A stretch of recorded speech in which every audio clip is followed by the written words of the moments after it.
রেলওয়েতে interview হচ্ছে। একটি চটপটে ছেলেকে সবাই একটু বাজিয়ে নিতে চাইলেন। ইন্টারভিউ বোর্ড ছেলেটাকে জিজ্ঞাসা করলো, ধরো একটা দ্রুতগামী ট্রেন আসছে, হঠাৎ দেখলে লাইন ভাঙা, কি করবে তুমি?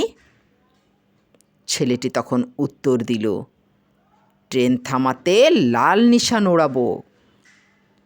ইন্টারভিউ বোর্ড বলল, যদি রাত হয়? ছেলেটি উত্তর দিল, লাল আলো দেখাবো।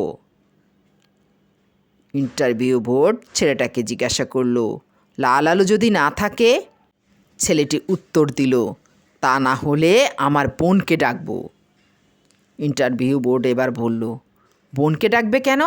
ছেলেটি তখন ইন্টারভিউ বোর্ডকে উত্তর দিল, ওর অনেক দিনের শখ একটা ট্রেন অ্যাক্সিডেন্ট দেখবে।